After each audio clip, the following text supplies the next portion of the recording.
Hey everyone and welcome to the video. So today I want to discuss everything I think could possibly go wrong with Dead Island 2. Now Dead Island 2 is one of the most anticipated games for me. I'm super excited for it, can't wait to get my hands on it. It's a game that I've been looking forward to for, well, over a decade at this point, so big hype.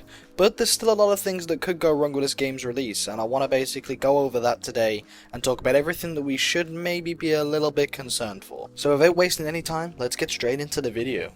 So before we even discuss the game's content, there's one big glaring issue that most games have these days, and that is a buggy launch. Now, I'm quite lenient with bugs. As long as the bugs aren't game breaking, I typically don't mind.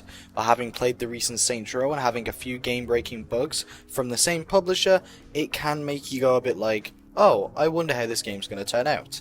Now this game has had a delay, which shows that they are willing to try and polish things, but then again, so did Saints Row. And now I'm not saying every game that Deep Silver releases is going to be like Saints Row, but it's one of the most recent points of reference, and I just thought it would be important to bring up that they did release a game that came out not overly polished, and I don't want the same to happen with Dead Island 2, and I think it is definitely something that could go wrong. The next thing is also the co-op features. Co-op features are quite hard to get right in games sometimes. You can have server dropouts and general just dysfunctions, and everything can go wrong very easily. But Dead Island was always kind of a co-op based game, and I think that the co-op features definitely need to work off launch. Now, quality aside, there's still a ton that can go wrong in the actual game's content, and obviously I want none of this to go wrong, but it's always a possibility.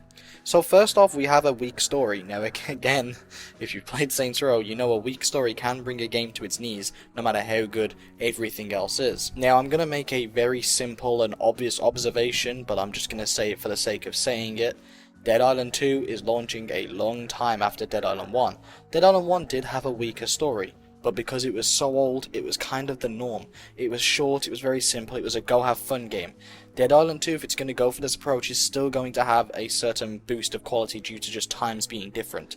If it gets too stuck in the past, I feel we're going to be in a situation where people don't play it because the story is so bad that it bores them. It can go obviously on the humorous, funny side, but I do think it needs to have a decent plot. I think Dead Island 1 did kind of do this to a certain degree, but I think it needs overall polish and more character added to the characters for it to be really good and kind of survive in current gaming story markets. Again, it doesn't have to be a story-driven game, but its story still needs to be of a decent quality. Now, another thing Dead Island was really known for back in the day was having really cool weapon mods and custom weapons. Now, I do not doubt the Dambuster guys making some fantastic weapons, but I do think they have to be really interesting to keep up with it. I mean, a shock machete's cool and all, but I want something really cool. I want something really different. I want them to keep kind of boosting the weapon limits and making the most ridiculous, outlandish stuff we've ever seen. And I think with the increased gore that the game is going to have, it really just gives them such a wide landscape to work with. Imagine some sort of weird chainsaw machete with all that gore. It's just something I think can be done so well, and if they do balance it right, I think it'll be perfect. But if it's done wrong, I think people will get really bored. We've all played hack and slash zombie games before, and, you know, as fun as they are, they can get very repetitive, and alongside the game maybe not having the best story, this is another key feature, as it's something that will keep players playing. Now, map is another thing that can be messed up very easily. Now, I have to say, everything I've seen from Helle is absolutely stunning. The game looks beautiful, and I have no complaints graphically at all. However, content-wise can worry me. Now, of course, there's the issue of there just not being a great deal to do on the map, which is definitely a problem, and I think it's something that definitely has to be addressed, and if it's not addressed, I think it will hold the game back a ton. But another issue I'm really worried for is that the game will be very samey. I don't just want a boring, bland city that I can't enter any buildings. I want to be able to enter stuff, I want to be able to loot stuff, I want lots of differences. I don't want the game to also just be a fetch quest. I don't want to be walking around talking to one NPC who tells me to deliver something to another NPC. That's fine for a couple missions, but it gets very boring very quickly.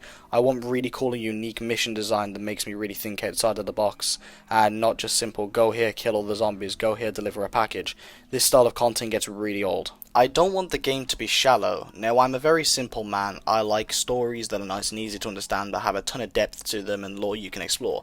For example, Skyrim is quite an easy to understand game on the surface level, but if you get really into it, you can uncover so many really cool things. Now, don't worry, I'm not expecting Dead Island, a zombie hack and slash game, to have the level of depth of a game like Skyrim. But what I am asking is that the story has stuff that I can look into. Simple audio logs will be enough, you know, the occasional character having a cool backstory. I want to learn where these guys come from. I want the scene set. I don't want to be just thrown into a zombie apocalypse not knowing which way is up. And finally here, this is an issue I had with the older Dead Islands, and I really hope I don't have with this game. Gunplay was not fun in the old Dead Islands at all. It was not satisfying, it was not good, it was just not effective, and honestly, you kinda were better off using melee weapons. All I ask for is a really satisfying way to use ranged weapons, as it is a really good way to play zombie games. I, for example, wanted to play Dead Island 1 as a sort of sniper-style character, and I think it's something you can't do in that game at all. At best, you could use an assault rifle that's already really hard to aim, and it's just not ideal. You're better off using melee weapons and running in. It really didn't allow people to have a wide variety of playstyles. It was very simple. Just use your melee weapons. So what I would like to see is not only different weapons to attack, like ranged weapons that are actually viable, but also different methods of attack. Why not have some sort of stealth gimmick in the game?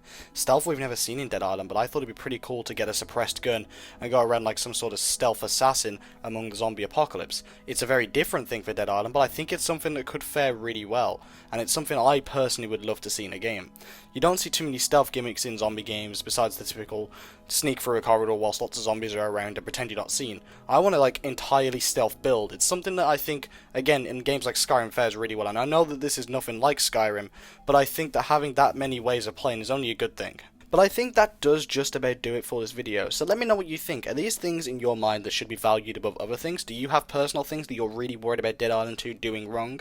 I know there's still a few things, but I don't think they're too big that I should put in this video. Small things like, you know, I hope the humor's good and this and that, but these are things that are going to be really subjective, so there's no point me putting in. But I really hope you did enjoy this video. I do again just want to say I don't think these are things that will happen. They're more so just a worst case scenario and things I don't want to see happen. As a long-time fan of the franchise, and I cannot wait for this new game. So I do hope this comes across as a long-time fan's sort of hope not for list, an anti-wish list, so to speak. Basically just things I really hope that the series doesn't fall into common traps a lot of games do, and things that me, again, as a long-time fan, want to see happen in the game do happen. I hope this comes across in good faith and not in a way of me kind of just bitching about the game. But anyway, again, I really hope you enjoyed this video. Thank you so much for watching and stick around. If you want more Dead Island content, I promise you I'll be covering the game leading up to and past release extensively, just like I have with Saints Row. So yeah, thanks for watching everyone, see you soon.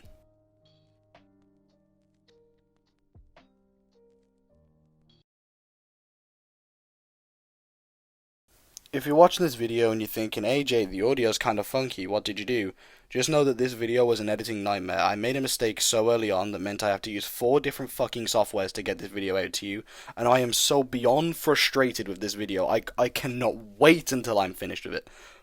I hated this. I hated every second of it. I hope you enjoyed it because I was miserable. I was originally going to let you in on every single mistake I made trying to edit this video and why I had to backtrack, but it unironically was longer than the actual video in question.